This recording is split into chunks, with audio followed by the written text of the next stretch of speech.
typically how we improve is we hire an expert to look at our video. And importantly, it really should be a video. Mm-hmm.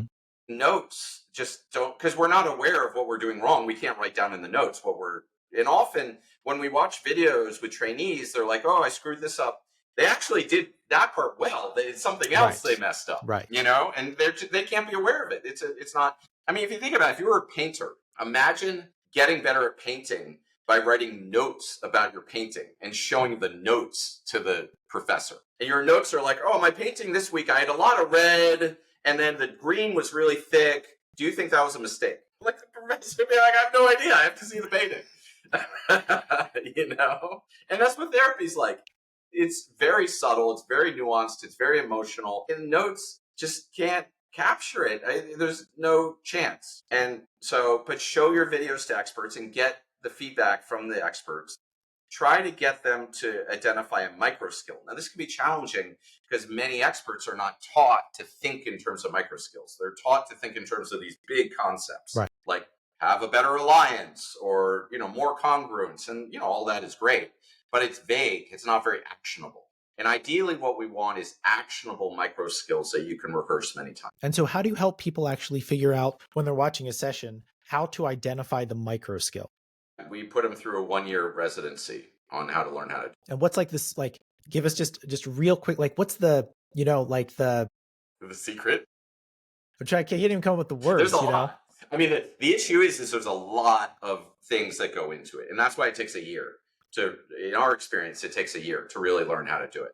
And because you're not just identifying the micro skill, but you're first of all, resisting the constant pull to just talk instead of rehearse. The trainee is typically asking you questions about 100 other skills, which are all very important. And so you're constantly facing this temptation to be distracted to talk about something else. There's all kinds of other internal processes which we have to help supervisors deal with. And then you have to figure out how to operationalize the skill, which is often not easy. You then have to work within the student's zone of proximal development. If it's too hard for them, it's not going to help, even if it's the right skill. If it's too easy, it's not going to help as well. You then want to give them the right amount of feedback, the right corrective feedback. As we found supervisors err towards more positive feedback, like saying like, oh, that's very helpful, that's great, you're doing great. That's actually not helpful. We found that trainees' anxiety goes up with the positive feedback. Their anxiety goes down when the supervisor says, no, you said that wrong. Here's how to say it right. Because the trainees know they're doing something wrong. They just want to know what it is.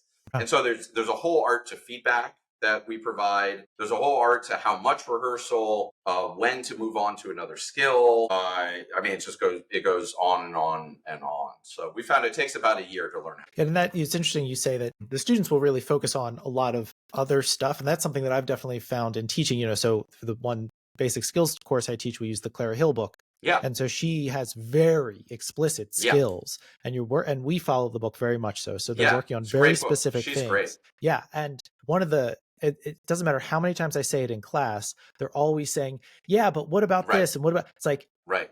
And I tell them, and the grade is not based on how good of a therapist they are. It's like, are they using the skill? That's really it. Are they using the skill? And I'm throughout the whole semester, I constantly say, don't worry about that. Don't worry about that. Don't worry about that. Yeah. I'm a big fan of Clara Hill is another mentor of mine. We've done research together and her book is excellent.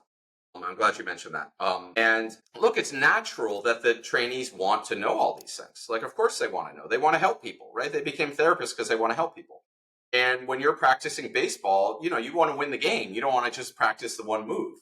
But the way you win the game is practicing the hard moves. And so it's frustrating. It's challenging. It's much easier to sit there and talk about 100 other things rather than rehearse. It takes discipline, a discipline that has frankly been lacking in our field.